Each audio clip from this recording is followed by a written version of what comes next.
মানুষের মধ্যে মাঝে মাঝেই কিছু পৈশাচিক রূপ ফুটে ওঠে। তার মধ্যে যদি কোনো অশারীরিক সাহায্য পাওয়া যায় তাহলে তো কথাই নেই। উইজা বোর্ড দিয়ে কিভাবে প্রেত নামিয়ে একটি নিরপরাধ মানুষকে পুড়ে মরতে হয়, আজ শুনবো সেই গল্প। হুমায়ুন আহমেদের লেখা উইজা বোর্ড থেকে গল্পটি পড়ে শোনাবো আমি প্রান্ত। প্রায় 8 বছর পর নাসরিনের বড় ভাই আলাউদ্দিন দেশে ফিরল, সঙ্গে বিদেশি বউ। বউয়ের নাম ক্লারা। বউয়ের চুল সোনালি, চোখ ঘন নীল, মুখটাও মায়া মায়া। তবু মেয়েটাকে কারোই পছন্দ হলো না। যে পরিমাণ আগ্রহ নিয়ে নাসরিন বড় ভাইয়ের জন্য অপেক্ষা করছিল, ভাইকে দেখে ঠিক ততখানি নিরাশ হলো। 8 বছর আগে নাসরিনের বয়স ছিল 9, এখন 17। 9 বছর বয়সী চোখ এবং 17 বছর বয়সী চোখ একরকম নয়। 9 বছর বয়সী চোখ শুধুই কৌতূহল এবং মমতা দেখে। 17 বছর বয়সী চোখ বিচার করতে চেষ্টা করে। তার ভাইকে বিচার করার চেষ্টা করল সে। নাসরিন দেখল তার ভাই আগের মতো চুপচাপ বা শান্ত ধরনের ছেলে নয়। সে এখন খুবই হইচই করা শিখেছে। স্ত্রীকে নিয়ে সবার সামনে বেশ আহ্লাদ করছে, ঠোঁট গোল করে হাঁড়ি রাখছে। অথচ হাঁড়ি শব্দটা বলার সময় ঠোঁট গোল হয় না। আলাউদ্দিন এতদিন পর দেশে আসছে, আত্মীয় স্বজনদের জন্য উপহার টুপহার আনা উচিত ছিল, কিন্তু সে কিছুই আনেনি। ভুসভুসা অ্যাশ কালারের একটা সোয়েটার এনেছে মার জন্য। সে সোয়েটার নিয়ে কত রকম আদিক্ষেতা। পিওর রোল মা, পিওর রোল। আজকাল আমেরিকাতেও খুবই এক্সপেন্সিভ। মা, তোমার কি কালারটা পছন্দ হয়েছে? নাসরিনের একবার বড় ইচ্ছা হলো, অ্যাশ কালার পছন্দের কি আছে ভাইয়া? অবশ্য সে কিছুই বলল না। তার মনটাই খারাপ হয়ে গেল। এতদিন পর এসেছে, ভাইয়ার কি উচিত ছিল না মার জন্য ভালো কিছু একটা আনা? বাবার জন্য এনেছে ক্যালকুলেটর। যে বাবা রিটায়ার করেছে, চোখে কিছুই দেখতে পায় না, সে ক্যালকুলেটর দিয়ে কি করবে? নাসরিনের বড় বোন শারমিন তার 2 যমজ মেয়েকে নিয়ে সুটকেস খোলার সময় বসেছিল। এ 2 মেয়েকে আলাউদ্দিন দেখেনি। চিঠি লিখে জানিয়েছে এই 2 মেয়ের জন্য দুরকম দুটো জিনিস আনবে, যা দেখে দুজনেই মুগ্ধ হবে। দুটো জিনিসের জন্য দুটো মাখা সাবান বেরোলো। এই সাবান ঢাকার নিউ মার্কেটে ভর্তি ভর্তি। আমেরিকা থেকে বই আনতে হয় না, আলাউদ্দিন বলল। সঙ্গে বেশি কিছু আনতে পারিনি বুঝলি। লাস্ট মোমেন্টে ক্লারা ডিসাইড করলো আমার সঙ্গে যাবে। অনেকগুলি টাকা বেরিয়ে গেল। কিছু টাকা সঙ্গে রাখতেও হয়েছে। ঢাকায় হোটেলের বিল কেমন কে বা জানে। নাসরিন বলল, হোটেলের বিল মানে? তুই কি হোটেলে উঠবি? বাধ্য হয়ে উঠতে হবে। এই গাদাগাদি ভিড়ের মধ্যে ক্লারার দম বন্ধ হয়ে আসছে। চট করে তো আর অভ্যাস হয় না, আস্তে আস্তে হয়। তোরা আবার এটাকে কোনো ইস্যু বানিয়ে ফেলিস না প্লিজ। তোদের তো কাজই হচ্ছে সামান্য ব্যাপারটাকে কোন মতে ফুপিয়ে ফাপিয়ে ইস্যুতে নিয়ে যাওয়া। নাসরিনের চোখে পানি এসে গেল। তার আপন ভাই তার সঙ্গে এমন ব্যবহার করবে সে স্বপ্নেও ভাবেনি। নাসরিন চোখের পানি অবশ্য কেউ দেখতে পেল না। একটু আসছি ভাইয়া, এ বলেই সে চট করে উঠে গেল। বাথরুমে কিছুক্ষণ কাটিয়ে চোখ মুছে উপস্থিত হলো। আলাউদ্দিন তখন সুটকেস খুলে আরও কিছু জিনিস বের করেছে। অতি তুচ্ছ সব জিনিস। গাড়ির পেছনে লাগানো স্টিকার, যেখানে লেখা হাগ ইয়োর কাইন্ড। তাদের গাড়ির কোথায় যে তার পেছনে স্টিকার লাগাবে? কেউ অবশ্য কিছু বলল না। সবাই এমন ভাব করতে লাগলো যে গাড়ির স্টিকারটা তাদের খুব প্রয়োজন ছিল। আলাউদ্দিন বলল, নাসরিন, তোর জন্য তো কিছু আনা হয়নি। নাসরিন বলল, ভাইয়া, আমার তো কিছু লাগবে না, বরং এটাই একটা শাড়ি টাড়ি কিছু কিনে দেবো এখান থেকে। আচ্ছা ঠিক আছে। আলাউদ্দিন সুটকেস ঘাঁটতে লাগলো। তার ঘাটার ভঙ্গি থেকে মনে হয় সে আশা করছে কিছু একটা পেয়ে যাবে, যা নাসরিনকে দিতে পারলেই শাড়ির ঝামেলাটা যেতে হবে না। নাসরিনের লজ্জার সীমা রইল না। এই যে জিনিসটা পাওয়া গেছে। হাসি আলাউদ্দিনের মুখে ভরে গেল। সবাই ঝুঁকে পড়ল সুটকেসের উপরে। লিপস্টিকের মতো একটা বড় বস্তু বেরোলো। আলাউদ্দিন বলল, নাসরিন নে, এর নাম লিপ গ্লস। ঠোঁটে দিলে একদম চকচক করে, ঠোঁটও ফাটে না। নাসরিন শুকনো গলে বলল, থ্যাঙ্কস ভাইয়া। আলাউদ্দিন বিরক্ত গলে বলল, গিফট হচ্ছে গিফট, গিফটের মধ্যে সস্তা দামি কোনো ব্যাপার না। বাঙালিদের স্বভাব হচ্ছে কোনো উপহার পেলেই হিসাব নিকাশ করতে যাবে, কত দাম। নাসরিন বলল, আমি কোনো হিসাব নিকাশ করছি না ভাইয়া, লিপ গ্লসটা আমার খুব পছন্দ হয়েছে। That's good. My god, Nasrin, তোর কপালটা খুবই ভালো। আর একটা জিনিস পাওয়া গেছে, উইজা বোর্ড। এতক্ষণ তো চোখেই পড়েনি। উইজা বোর্ড আবার কি? আলাউদ্দিন লুডো খেলার মতো একটা বোর্ড মেলে ধরল, চারদিক থেকে যেটা জেড পর্যন্ত লেখা, মাঝখানে দুটো ঘর, একটা লেখা ইয়েস, একটা লেখা নো। এটা কি কোনো খেলা ভাইয়া? খেলাই বলতে পারিস, ভূত নামানোর খেলা। প্লানচেট নাম শুনিসনি? এটা দিয়ে প্লানচেট করার মতো করা যায়। কিভাবে? লাল বোতামটা দেখছিস, দুজন বা তিনজন মিলে খুব হালকাভাবে তর্জনী দিয়ে একটা টাচ করে রাখবি, কোনো রকম প্রেশার দেওয়া যাবে না। বোতামটাকে রাখবি বোর্ডের ঠিক মাঝখানে, আর ঘরের আলো কমিয়ে দিবি, আর মনে মনে বলবি, if any soul passes by please come. তখন আত্মাটা বোতামে চলে আসবে, বোতাম নড়তে থাকবে। তখন কোনো প্রশ্ন করলে আত্মা জবাব দেবে। কিভাবে জবাব দেবে? বোতামটা অক্ষরগুলির উপরে যাবে, কোনো অক্ষরের উপরে যাবে সেটা খেয়াল রাখতে হবে। ভূতটার নাম যদি হয় রহিম, তাহলে প্রথমে আর, তারপর এটার অন্য একটা অক্ষরের উপরে যাবে, সেটা এ, তারপর এইচ। বুঝতে পারছিস? বোতামটা আপনা আপনি যাবে না, আঙ্গুল ছুঁয়ে রাখতে হবে। ভাইয়া, ভূত কি সত্যি সত্যি আসে? আরে ধুর, ভূত আছে নাকি যে আসবে? আমেরিকানদের এটা হচ্ছে পয়সা বাড়ানোর একটা ফন্দি। এত সহজে আত্মা চলে এলে তো কাজই হয়ে যেত। আলাউদ্দিন আমেরিকানদের স্বভাব চরিত্র সম্পর্কে ভালো মজার মজার গল্প করতে লাগলো। আলাউদ্দিনের মা রাহেলার মনে খানিক আশা জমল। যেভাবে গল্প জমেছে তাতে মনে হয় না ছেলে বউকে নিয়ে হোটেলে যাবে। যদি সত্যি সত্যি হোটেলে যায় তাহলে তিনি মানুষের কাছে মুখ দেখাতে পারবেন না। এমনিতেই বিদেশি বইয়ের কথা শুনে অনেকেই হাসাহাসি করেছে। জমশেদ সাহেবের স্ত্রী গত সপ্তাহে এসে শুরু গলায় বলল, বাঙালিরা বিদেশে গিয়ে যে বিদেশি বিয়ে করে ফেলে, ওসব বিদেশিনীরা নিচু জাতের, ঝি জমিদার নিয়ে এইসব। ভদ্রলোকের মেয়েরা বাঙালি বিয়ে করতে যাবে কেন? ওদের দায়টাই বা কী? রাহেলা ক্ষীণ গলায় বললেন, আপনাকে কে বলেছে? কে আবার বলবে? এই তো সবাই জানে। বাঙালি ছেলেগুলি সাদা চামড়া দেখলে আর হুঁশ থাকে না। ওরা তো প্রথমে জানেই না যে ওই দেশের ঝিয়ের চামড়াও সাদা, আবার মেথরের চামড়াও সাদা। রাহেলা এসব কথার কোনো জবাব দিতে পারেনি, শুধু শুনে গেছেন। এখন যদি ছেলের বউ নিয়ে হোটেলে চলে যায় তাহলে কি হবে? সবাই তো গায়ে থুথু দেবে। অবশ্য তিনি যথাসাধ্য চেষ্টা করেছেন ছেলে এবং ছেলের বউয়ের জন্য ভালো মতো একটা ঘর সাজাতে। নাসরিনের ঘরটাই সাজাতে হয়েছে। দেয়ালে চুনকাম করা হয়েছে, টিউব লাইট লাগানো হয়েছে, একটা ফ্যান ঘরে আছে। সেই ফ্যানে ঘটাং ঘটাং শব্দ হয় বলে নতুন একটা সিলিং ফ্যান কেনা হয়েছে। তারপরও ছেলে যদি বউ নিয়ে হোটেলে ওঠে তিনি আর কী বা করবেন? তার আর কী বা করার আছে? ছেলে রাতে খাওয়া শেষ হবার সঙ্গে সঙ্গে আলাউদ্দিন বলল, আমরা তাহলে উঠি মা। রাহেলা ক্ষীণ গলে বলল, কোথায় যাবি? আলাউদ্দিন বিরক্ত গলে বলল, কোথায় আবার যাব মা? আগে ভাগে তো বলেই রেখেছি একটা ভালো হোটেলে উঠতে হবে। ক্লারা গত রাতে এক ফোঁটাও ঘুমায়নি, বেচারি গরমে সেদ্ধ হয়ে গেছে। বাতাস নেই এক ফোঁটা। ফ্যান তো আছে, বাতাস গরম হয়ে গেলে ফ্যানেই বা কী লাভ? তোমরা গরম দেশের মানুষ মা, ওর কষ্টটা কি বুঝবে? আমি নিজেই তো সহ্য করতে পারছিলাম না আর। বউকে নিয়ে হোটেলে গিয়ে উঠলে লোকে নানান কথা বলবে। আলাউদ্দিন এই কথায় রাগে জ্বলতে লাগলো। হড়বড় করে এমন সব কথা বলতে লাগলো তার কোনো অর্থ নেই। তার বাবা মনসুর সাহেব, যিনি কখনোই বলেন না, শেষ পর্যন্ত তিনিও বলে ফেললেন, তুই খামাখা চিৎকার করছিস কেন?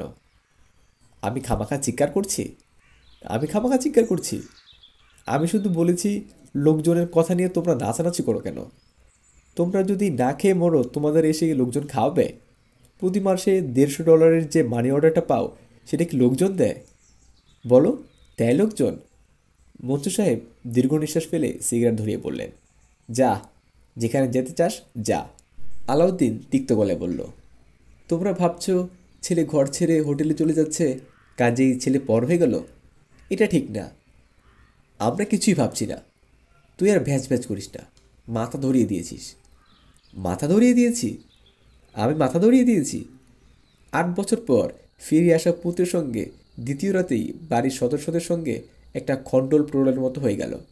নাসরিন মনে মনে বলল, বেশ হয়েছে, খুব মজা হয়েছে, আমি খুব খুশি হয়েছি। ক্লারা ঝগড়ার কিছুই বুঝল না। একবার শুধু ভ্রু কুঁচকে পড়ল। তোমরা এত চেঁচিয়ে কথা বলো কেন? বলেই জবাব এর অপেক্ষা না করে বসার ঘরে টিকটিকি দেখতে গেল। বাংলাদেশের এই ছোট জীব তার হৃদয়ের হরণ করেছে। সে টিকটিকিগুলোর 21টা পর্যন্ত ছবি তুলেছে। ম্যাক্রো লেন্স আনা হয়নি বলে খুব আফসোসও করছে। ম্যাক্রো লেন্সটা থাকলে ক্লোজ আপ শট নেওয়া যেত। খুব সঙ্গত কারণেই গভীর রাত পর্যন্ত এ পরিবারের কোনো সদস্য ঘুমোতে পারল না। বারান্দায় বসা রাহেলা ক্রমাগত অশ্রু বর্ষণ করতে লাগলেন। এক সময় মরসুর সাহেব বললেন, আর কেঁদো না, চোখে ঘা হয়ে যাবে যে। তোমার ছেলের আশা ছেড়ে দাও। বিদেশি পেতনি বিয়ে করে ধরাকে সরা দেখছে, হারামজাদা। নাসরিন আজ ওর ঘরেই ঘুমোতে পেরেছে। ঘরে ঢুকে তার মনটাই খারাপ হয়ে গেল। কত আগ্রহ করে তারা সবাই মিলে ঘরটা সাজিয়ে দিয়েছে, তবু ভাইয়ার পছন্দ হলো না। এই ঘরটা কি হোটেলের চেয়ে খুব বেশি কম সুন্দর হয়েছে? মাথার পাশে টেবিল ল্যাম্প, পায়ের দিকে দেয়ালের সূর্যাস্তের ছবি, খাটের পাশে মেরুন রঙের বেড সাইডের কার্পেট। জানালা খুলেই খুব ফুল স্পিডে ফ্যান ছেড়ে দিলে খুব একটা কি গরম লাগে? কই, তার তো লাগছে না। তার তো উল্টো কেমন জানি শীত শীত লাগছে। সেই টেবিল ল্যাম্প জ্বালল। এত বড় খাটে একা ঘুমোতে কেমন জানি অস্বস্তি লাগছে। ভাইয়া থাকবে না জানলে সে বড় অপাকে জোর করে রেখে দিত।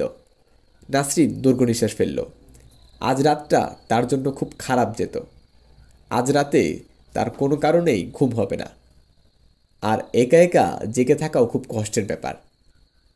ভূত নামালে কেমন হয়? উইজা বোর্ড খুলে যে সে যদি বোতামটাতে হাত দিয়ে ছুঁয়ে বসে থাকে, তাহলে কি কিছু হবে? যদি কোনো আত্মা চলে আসে, ভালোই তো হয়, আত্মার সঙ্গে গল্প করা যাবে। মুশকিল হচ্ছে এই আত্মাগুলি আবার কথা বলে না, বোতাম ঠেলে ঠেলে মনের ভাব প্রকাশ করে। নাসরিন দরজা বন্ধ করে উইজা বোর্ড নিয়ে বসল। তর্জনী দিয়ে বোতামটা ছুঁয়ে নরম গলায় বলল, আমার আশেপাশে যদি কোনো বিদেশি আত্মা থাকেন, তাহলে তাদের মধ্যে যদি একজন দয়া করে আসবেন। যদি আসেন তাহলে আমার মনটা একটু ভালো হবে, কারণ আজ আমার মনটা খুবই খারাপ। কেন খারাপ তা আপনারা হয়তো খুব ভালো করেই জানেন। পুরো ঘটনার সময়ই নিশ্চুপ আপনারা আশেপাশেই ছিলেন, ছিলেন না? এই পর্যন্ত বলেই নাসরিন চমকে উঠল। তার হাতটা কেন যেন একটু কাঁপছে। বোতামটা কি নড়তে শুরু করেছে? অসম্ভব, এ হতেই পারে না। এ কি? বোতামটা এগিয়ে গেল কিভাবে? নাসরিন নিজেই হয়তো নিজের অজান্তেই বোতামটা ঠেলে ঠেলে নিয়ে গেছে। খানিকটা ভয় এবং খানিকটা অস্বস্তি নিয়ে নাসরিন অপেক্ষা করছে। হচ্ছেটা কি? বোতাম ইয়েস লেখা ঘরে কিছুক্ষণ থেমে আবার আগের জায়গায় ফিরে এলো। নাসরিন শব্দ করে বলল, বাহ, বেশ মজার তো। পরবর্তী কিছুক্ষণ ইয়েস এবং নোতে বোতাম ঘুরতে লাগলো। নাসরিনের ভয়ের শুরুটা খানিকটা কমে গেল, যদিও তখন তার বুক ধরফর করছে। উইজা বোর্ডে ইয়েস এবং নো ছাড়াও আরও দুটি ঘর আছে। সেগুলি হচ্ছে আমি উত্তর দেব না এবং আমি জানি। বোতামটা এসব ঘরেও মাঝে মাঝে এলো। প্রশ্ন এবং উত্তর এইভাবে সাজানো যায়। আপনি কি এসেছেন? হ্যাঁ। আপনি কি এই বাড়িতেই থাকেন? না। আপনি কোথায় থাকেন? আমি উত্তর দেব না। আজ আমাদের সবার মন খারাপ, আপনি কি সেটা জানেন? না। কি জন্য আমাদের মন খারাপ সেটা কি বলবো? না। শুধু নানা করছেন কেন? একটু শুনলেই হয়, বলি। হ্যাঁ। তার আগে আপনার নামটা একটু বলুন। বোতামটা ঘুরতে ঘুরতে এক্সে গিয়ে থামল। নাসরিন বলল, এক্স দিয়ে কারো নাম হয় বুঝি? ঠিক করে বলুন। আমি জানি না। আপনি জানেন না মানে? আপনার কি নাম নেই? না। ভূতদের কি নাম থাকে না? আমি জানি না। সে কি? আমার তো ধারণা প্রেতাত্মারা বা ভূত যারা আছে তারা সবই জানে। আমি আপনাকে যাই জিজ্ঞাসা করছি আপনি বলছেন আমি জানি না। আচ্ছা বলুন তো, 1900-কে 13 দিয়ে গুণ করলে কত হয়? আমি জানি না। আমিও জানি না। তবে আপনি যদি বলতেন তাহলে গুণ করে বের করতাম। আপনি কি অঙ্ক জানেন? হ্যাঁ। আচ্ছা, আপনাদের কি অঙ্ক করতে হয়? বোতাম এক জায়গায় স্থির হয়ে রইল, উত্তর দিল না। নাসরিন বলল, আপনি কি আমার উপর রাগ করেছেন? হ্যাঁ। প্লিজ আমার উপর রাগ করবেন না। কেউ আমার উপর রাগ করলে আমার মন এমনিতেই খারাপ থাকে। প্লিজ আজ আমার উপর রাগ করবেন না। আজ এমনিতেই আমার মন খুব খারাপ। আপনি কি জানেন কেন আমার মন খারাপ? হ্যাঁ। কেন মন খারাপ সে ঘটনাটা বলি? বলবো? হ্যাঁ। নাসরিন আজ ঘটে যাওয়া সব ঘটনায় বলতে শুরু করলো। বলতে বলতে দু একবার কেঁদেও ফেলল। তার কাছে একবারও মনে হলো না সে একটা হাস্যকর কাণ্ড করছে। এসব গল্প বোতামকে বলার কি কোনো দরকার আছে? নাসরিন ঘুমাতে গেল রাত 3টায়। খুব চমৎকার ঘুম হলো। ঘুমিয়ে এত তৃপ্তি সে আগে পায়নি। তবে ঘুমের মধ্যে সারাক্ষণই মনে হতো একজন বুড়ো মানুষ তার গায়ে হাত দিয়ে শুয়ে আছেন। বুড়ো মানুষটা শরীরে চুরুটের গড়া গন্ধ। ভোর 7টায় আলাউদ্দিন এসে উপস্থিত। সে ভোর হতেই বাসায় চলে আসবে তা রাহেলা ভাবেননি। আগের রাতেই সব দুঃখ তিনি ভুলে গেলেন। হাসি মুখে বললেন, বৌমাকে আনলি না? ও ঘুমোচ্ছে, ঘুম ভাঙলে আসবে। নোট লিখে এসেছি। আসতে পারবে একা একা? আসতে পারবে না মানে? তুমি কি বলো মা? ও কি আমাদের দেশের মেয়ে যে স্বামী ছাড়া এক পাও ফেলতে পারে না? তা তো ঠিকই। রাহেলা নাস্তার আয়োজন করতে ব্যস্ত হয়ে পড়েন। আলাউদ্দিনকে এখন অনেক সহজ এবং স্বাভাবিক মনে হচ্ছে। রান্না করে মার পাশে বসে মাকে অনেক গল্প বলতে লাগলো। নাসরিন এবং মনসুর সাহেবও গল্পে যোগ দিলেন। তুই তো ওই দেশেই থেকে যাবি। হ্যাঁ, এই দেশে কি আছে বলো? এই দেশে থাকলে তো মরতে হবে, না খেয়েই মরতে হবে। অনেকেই তো আছে, কীরকম আছে তা তো দেখতেই পাচ্ছি। তাও ঠিক। নাসরিনও সহজভাবে ভাইয়ের সঙ্গে অনেক সময় গল্প করল। এখন ভাইয়াকে খুব আপন লাগছে, কথা বলতে ভালো লাগছে। ভাইয়া, কাল ওই উইজা বোর্ডটা দিয়ে ভূত এনেছিলাম। তাই নাকি? হ্যাঁ, আপনা আপনি বোতাম এক ঘর থেকে অন্য ঘরে যায়। তুই নিশ্চয় ঠেলেছিস। অনেস্ট ভাইয়া, মোটেই ঠেলিনি। তুই না ঠেললেও তোর সাবকনসিয়াস মাইন্ড ঠেলেছে। আমি নিউজ উইকে পত্রিকায় দেখেছিলাম পুরো ব্যাপারটাই আসলে মানুষের সাবকনসিয়াস মাইন্ডের। এমন সহজ এবং স্বাভাবিকভাবে যে পুরো গল্পটা করলো, সে আবার ঠিক সন্ধ্যাবেলায় একটা ঝগড়া বাঁধিয়ে বসলো। সাধারণ ঝগড়া না, কুৎসিত ঝগড়া। ব্যাপারটা এরকম, ক্লারা খাবার পানি চেয়েছে। নাসরিন গ্লাসে করে পানিও দিয়েছে। এক চুমুকে সে পানি খেয়ে ক্লারা বলল, থ্যাঙ্কস, খুব ভালো পানি। ক্লারা এখন এখানে কিছু বাংলা বলার চেষ্টা করছে। আলাউদ্দিন বলল, ফোটানো পানি দিয়েছিস তো? Boil water? না ভাইয়া, ট্যাপের পানি। কেন? তোদের কি আগে বলিনি সবসময় বয়েল পানি দিবি? ফুটিয়ে বোতলে পানি ভরে রাখবি। সামান্য কথাটা মনে থাকে না? বয়স যত বাড়ছে তোর বুদ্ধি তত কমে যাচ্ছে। নাসরিনের মুখটা কালো হয়ে গেল। মধু সাহেব মেয়েকে রক্ষা করার জন্য এগিয়ে আসলেন। বললেন, একবার মাত্র খেয়েছে, কিছু হবে না। আমরা তো সবসময় খাচ্ছি, আমাদের তো কিছুই হচ্ছে না। তোমাদের খাওয়া আর ক্লারার খাওয়া এক হলো? মাইক্রো অর্গানিজম খেয়ে খেয়ে তোমাদের মধ্যে একটা ইমিউনিম হয়ে আছে। ওর তো হয়নি, যা হবার হয়ে গেছে। এখন চিৎকার করে আর কি হবে? চিৎকার করছি না তো, তোমাদের সঙ্গে দেখি সামান্য আর্গুমেন্টও করা যায় না। নাসরিনকে অনেক চেষ্টা করেও কান্না আটকাতে পারল না। মুখে শাড়ির আঁচল গুজে দ্রুত বের হয়ে গেল। রাহেলা মৃদুস্বরে বলল, দিলি তো মেয়েটাকে কাঁদিয়ে। যা অভিমানী মেয়ে, রাত হলে তো খাবেই না। আলাউদ্দিন বিরত বলে বলল, এত অল্পতেই চোখে পানি এসে যায়? তাহলে তো মুশকিল। একটা ভুল করলে আর ধরিয়ে দেওয়া যাবে না। ও ছেলে মানুষ। ছেলে মানুষ কি বলছো? 17-18 বছর বয়সে কেউ ছেলে মানুষ থাকে? তোমাদের জন্য বড় হতে পারলো না ও। তোমরা ছেলে মানুষ বানিয়ে রেখে দাও ওকে। আলাউদ্দিনও রাতে খেলো না। বউকে নিয়ে কি নিরিবিলি না কোথাও ডিনার করবে, সেখানেই চলে গেল। নাসরিন সেটাতে ঘুমোতে গেল না। অনেকক্ষণ জেগে রইল, ঘুম এলো না তার। খুব কষ্ট হচ্ছে তার, মরে যেতে ইচ্ছা করছে। অনেক রাতে সে উইজা বোর্ডটা নিয়ে বসলো। আজ আর দেরি হলো না। বোতামটার হাত রাখা মাত্রই বোতামটা নড়ে উঠতে লাগলো। আছে উত্তরগুলি হ্যাঁ বা না দিয়ে দিচ্ছে না। অক্ষরের উপর ঘুরতে লাগলো তার বোতামটি। ছোট ছোট শব্দ তৈরি করছে, ভারী মজার মজার শব্দ। নাসরিন এই শব্দগুলোতে তেমন গুরুত্বই দিচ্ছে না, আবার গুরুত্বও দিচ্ছে। তার মনে হচ্ছে এগুলি অবচেতন মনের ইচ্ছা। আরেকবার ভাবছে, হতেও তো পারে, হয়তো সত্যি কেউ এসেছে। পৃথিবীতে রহস্যময় ব্যাপার তো কম হয় না, কটা রহস্যরই বা সমাধান করা যায়। কি যেন বলে গিয়েছিলেন Shakespeare, there are many things. আপনি কি এসেছেন? হ্যাঁ। কাল যিনি এসেছিলেন আজই কি তিনিই এসেছেন? হ্যাঁ। আপনার নাম? এক্স। কি অদ্ভুত নাম। আপনি কি জানেন আজ আমার মন কালকের চেয়েও খারাপ? জানি। কি করা যায় বলুন তো? আমি জানি না। আপনি কি জানেন আপনার সঙ্গে কথা বলতে আজ আমার খুব ভালো লাগে? জানি। ভাইয়া বলেছিল এই যে আপনি নানান কথা বলছেন, এগুলি আসলে আমার অবচেতন মনের ইচ্ছার প্রতিফলন। হতে পারে। ভাইয়া আমাকে দারুণ পছন্দ করত। আমি জানি। ওই পচা মেয়েটা সব নষ্ট করে দিয়েছে। আমার মনে হয় ওই মেয়েটা ডাইনি। ও আশেপাশে থাকলেই ভাইয়া অন্যরকম হয়ে যায়, যখন সবার সঙ্গে ঝগড়া করে। জানি। কি করা যায় বলুন তো? মেয়েটাকে মেরে ফেলো। ছি ছি, কি বলেন? মানুষকে মেরে ফেলা যায় নাকি? হ্যাঁ, যায়। কিভাবে? অনেকভাবে। আপনার কথাবার্তা কিছু ঠিক নেই। আপনি কিভাবে ভাবলেন আমি একজন মানুষ মারতে পারি? সবাই পারে। আপনি পারেন? না। আপনি পারেন না কেন? আমি জানি না। মানুষ মারা যে মহাপাপ, এটা আপনি জানেন? আমি জানি না।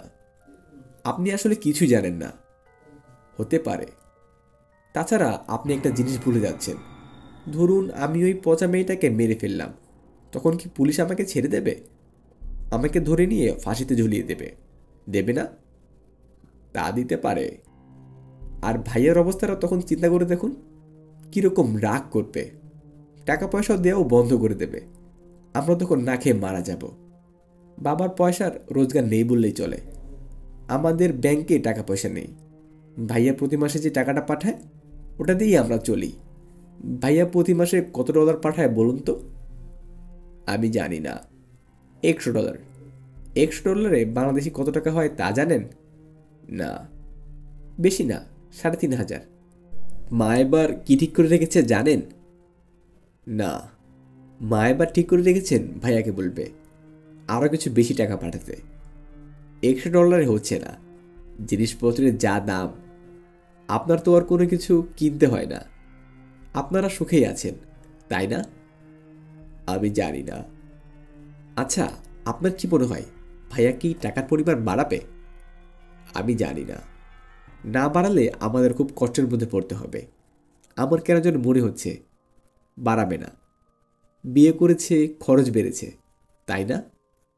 হতে পারে। টাকা না বাড়ালে বলুন তো কি হবে? আমার আরেক ভাই আছেন, জসিম ভাইয়া। চিটাগাঙে থাকেন। তার টাকা পয়সা ভালোই আছে, কিন্তু সে আমাদের টাকা পয়সা দেয় না। আমরা যদি না খেয়ে মরেও যাই তাও সে ফিরে তাকায় না। কি করা যায় বলুন তো? ক্লারাকে মেরে ফেলা যায়। বারবার আপনি একথা বলছেন কেন? আপনার কাছে বুদ্ধি চাচ্ছি। ওকে মেরে ফেলাই একমাত্র বুদ্ধি। যান, আপনার সাথে আর কথাই বলবো না। নাসরিন উইজা বোর্ড বন্ধ করে ঘুমোতে গেল। আজ আর গত রাতের মতো চট করে ঘুম এলো না। কেন জানি একটু ভয় ভয় করতে লাগলো। উইজা বোর্ড টেবিলের উপর রাখা হয়েছে, তার কাছে একটি চেয়ার। নাসরিনের কেন জানি মনে হচ্ছে মিস্টার এক্স চেয়ারে বসে আছেন। বুড়ো ধরনের একজন মানুষ, যার গায়ে চুরুটের কড়া গন্ধ। ওই বুড়ো মানুষটার চোখে একটু ছানি পড়া, গায়ে চামড়ার কোট। সে কোর্টেও এক ধরনের ভ্যাপসা গন্ধ। নাসরিন কেউকেই দেখতে পাচ্ছিল না, কিন্তু তার অস্পষ্ট মনে হচ্ছে কেউ একজন আছে। নাসরিন ভয় ভয় বলল, আপনি কি আছেন? চেয়ার নড়ে উঠল। সত্যিই কি নড়ল, নাকি মনের ভুল? নাসরিন ক্ষীণ স্বরে বলল, আপনি দয়া করে বসে থাকবেন না, চলে যান। যখন আপনাকে দরকার হবে আমি ডাকবো। আবার চেয়ার নড়ে উঠল। নিশ্চয় মনের ভুল। নাসরিনের বড় ভয় লাগছে।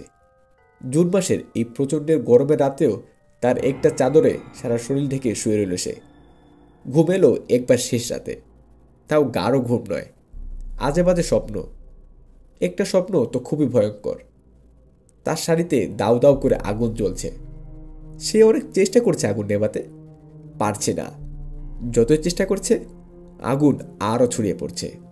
একজন বুড়ো মতো লোক চুরুট হাতে পুরো ব্যাপারটা দেখছে, কিন্তু সে কিছুই করছে না। টাকার পরিমাণ বাড়ানোর দাবি রাহেলা অনেক ভনিতার পর করলেন। বলতে তার খুবই লজ্জা লাগলো, কিন্তু কোনো উপায় নেই। আলাউদ্দিন যখন চা খাচ্ছিল, চায়ের কাপ নামিয়ে বিস্মিত স্বরে বলল, টাকা বাড়াতে বলছো? হ্যাঁ। $100 তোমাদের হচ্ছে না? না। তোমরা কি পাগল টাগল হয়ে গেলে নাকি? আমেরিকায় আমি টাকার চাষ করছি নাকি? ট্রাক্টর দিয়ে জমি চষে টাকার গাছ ভরে দিচ্ছি? রাহেলা ক্ষীণ স্বরে বললেন, সংসার অচল। সংসার তো আমার আরও বেশি অচল। বিয়ে করেছি, নতুন সংসার, অ্যাপার্টমেন্ট নিয়েছি। একটা জিনিস নেই অ্যাপার্টমেন্টে। ক্লারা অফিস করে, তার একটা আলাদা গাড়ি দরকার। আর তোমরা টাকা বাড়াতে বলছো? আমি ভেবেছি বরং কিছু কমিয়ে দেব। আমাদের চলবে কিভাবে?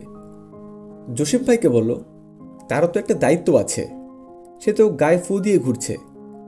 রাহেলা দীর্ঘ নিঃশ্বাস ফেললেন। আলাউদ্দিন বিরক্ত স্বরে বলল, এরকম ঘন ঘন দীর্ঘ নিঃশ্বাস ফেলবে না মা। দীর্ঘ নিঃশ্বাস ফেললে সমস্যার সমাধান হয় না। নাসরিন উইজা বোর্ড নিয়ে বসেছে। রাত প্রায় 2টো। আজ অন্য দিনের মতো গরম নয়। সন্ধ্যাবেলায় তুমুল বর্ষা হয়েছে। আকাশ মেঘলা, বিদ্যুৎ চমকাচ্ছে। হয়তো আরও বৃষ্টি হবে। বৃষ্টির ছাড় আসছে বলে জানালা বন্ধ। আপনি কি আছেন? হ্যাঁ। আমাদের কি বিপদ হয়েছে শুনেছেন? না। ভাইয়া টাকা পয়সা বেশি তো পাঠাবেই না, বরং আরো কমিয়ে দেবে। ও আচ্ছা, কি করবো আমরা বলুন তো? মেয়েটাকে মেরে ফেলো। এটা ছাড়া কি আপনার মাথায় আর কোনো বুদ্ধি নেই? না, এটাই সবচেয়ে ভালো বুদ্ধি। আপনার সঙ্গে আমার কথা বলতে ইচ্ছা করছে না। শুনে দুঃখিত হলাম। আচ্ছা, ওই দিন আপনি আমাকে ভয় দেখালেন কেন? আপনি কি ওই চেয়ারটায় বসেছিলেন? আমার মনে হয় ওইখানে ওই চেয়ারটায় বসেছিলেন আপনি। ক্লারাকে আগুনে পুড়িয়ে মারলে কেমন হয়? আপনি আজে বাজে কথা বলবেন না তো। আচ্ছা বলুন তো, ওই দিন কি আপনি চেয়ারে বসেছিলেন? তুমি একটু সাহায্য করলেই হয়। কি সাহায্য? যখন আগুন জ্বলে উঠবে তখন এই ঘরের দরজা তুমি বাইরে থেকে বন্ধ করে দেবে। আপনার কথা তো আগামাথা কিছুই বুঝতে পারছি না। আগুন লাগার পর যেন মেয়েটা ঘর থেকে বেরোতে না পারে। কি বলছেন আপনি? আগুন লাগার পর সে ছুটে বেরোতে যাবে, তখন তাকে শুধু আটকাবে। অল্প কিছুক্ষণের জন্য আটকে রাখা। চুপ করুন তো। ভালো বুদ্ধি দিচ্ছি। আপনার বুদ্ধি আমি চাই না। তুমি আমার বন্ধু। না, আমি আপনার বন্ধু না। আজ রাতে নাসরিন এক পলকের জন্য চোখের দুটি পাতা এক করতে পারল না। মনে মনে ঠিক করে ফেলল, উইজা বোর্ডটা ভোর হতেই আগুন দিয়ে পুড়িয়ে ফেলবে। কি সর্বনাশের কথা! বোতামটা এমন অদ্ভুত কথা বলছে কেন? আগামীকাল রাত 2টার দিকে আলাউদ্দিনের ফ্লাইট। আলাউদ্দিন চলে যাবে। শেষ রাতটা এ বাড়িতেই থাকবার জন্য এসেছে। দীর্ঘদিন হোটেলে থাকার জন্য তাকে বেশ লজ্জিতও মনে হচ্ছে। আজ রাতটা থাকতে তেমন কষ্ট হবে না। বর্ষা শুরু হয়েছে। আবহাওয়া অসহনীয় নয়। ঝুমঝুম বৃষ্টিও হচ্ছে। আলাউদ্দিন বসার ঘরে সবার সঙ্গে গল্প করছে। গল্প বেশ জমে উঠেছে। প্রথম দিকে আমেরিকায় সে কী সব বিপদে পড়েছিল, ঠিক তারই গল্প। প্রতিটি গল্পেই অনেকবার শোনা, তবুও সবাই খুব আগ্রহ করে শুনছে। আর ঘরে ইলেকট্রিসিটি নেই। বিকেলে ঝড় বৃষ্টির সময় ইলেকট্রিসিটি চলে গিয়েছে, তা এখনও আসেনি। আজ রাতে আর আসবে বলেও মনে হয় না। ঝড় বৃষ্টি এখনও হচ্ছে। বাতাসের শো শো শব্দ, বাতাসের ঝমঝমানি, দমকা হাওয়ায় ঝাপটা। বেশ চমৎকার পরিবেশ। একটি মাত্র হারিকেন, সেটা বসার ঘরে। হারিকেন ঘিরে সবাই বসে আছে। ক্লারা ওদের গল্পে কোনো মজাই পাচ্ছিল না। সে ঘন ঘন হাই তুলছিল। মাঝরাতে সে ঘুমোতে গেল। নাসরিন তার ঘরে মোমবাতি জ্বেলে দিয়ে গেল। দুর্ঘটনা ঘটে গেল মিনিট দশকের মধ্যে। গল্প যখন খুব জমে উঠেছে, শুরু হয়েছে ভূতের গল্প। রাহেলা ছোটবেলায় নিশির ডাক শুনে ঘর থেকে যেভাবে বেরিয়ে পড়েছিলেন, সেই গল্পই হচ্ছিল। গা ছমছমে একটি পরিবেশ। ঠিক তখনই তীক্ষ্ণ গলায় নাসরিন বললেন, ঘরে তো আলো হয়ে গেছে কেন ভাইয়া? তার কথা শেষ হবার আগেই শোনা গেল গোঙানি ও চিৎকার। দরজার ধাক্কা দিচ্ছে এবং গোঙানির শব্দ হচ্ছে এবং চেঁচাচ্ছে ক্লারা, ও গড, ও গড! সবাই ছুটে গেল শোবার ঘরের দিকে। দাউ দাউ করে জ্বলছে আগুন। দুর্ঘটনা তো বটেই, দুর্ঘটনা ছাড়া এমন কিছুই হবার কথা নয়। বাতাসে মোমবাতি কাত হয়ে পড়ে গিয়েছিল নেটের মশারিতে। সেখান থেকেই ক্লারার নাইট গাউনে সিনথেটিক কাপড় মুহূর্তের মধ্যে জ্বলে উঠল। খুবই সহজ ব্যাখ্যা, কিন্তু একটি ব্যাপার ব্যাখ্যা করা যাচ্ছে না। ক্লারার ঘরের দরজা বাইরে থেকে বন্ধ ছিল। কেউ একজন বাইরে থেকে শিকল তুলে দিয়েছে। আগুন লেগে যাবার পর ক্লারা প্রাণপণে বেরোবার চেষ্টা করেছে, বেরোতে পারেনি। চিৎকার করে দরজা খুলতে বলেছে। ঝড় বৃষ্টি এবং বজ্রপাতের সঙ্গে তার চিৎকার কেউ শুনতেও পায়নি। ব্যাকুল হয়ে শেষ পর্যন্ত ঈশ্বরকে ডাকছিল। ঈশ্বর মানুষের কাতারের আহ্বানে সাধারণত বিচলিত হন না। এতক্ষণ শুনছিলেন নন্দিত কথা সাহিত্যিক হুমায়ুন আহমেদের ছোট গল্প উইজা বোর্ড। আশা করি গল্পটি সবারই বেশ ভালো লেগেছে। ভালো লাগলে অবশ্যই একটি লাইক এবং চ্যানেলটিকে সাবস্ক্রাইব করে দিবেন এবং আপনার মূল্যবান মতামত অবশ্যই আমাদের কমেন্ট করে জানাবেন। ধন্যবাদ সবাইকে। পরবর্তী গল্পটি শোনার জন্য অবশ্যই আমন্ত্রণ রইল।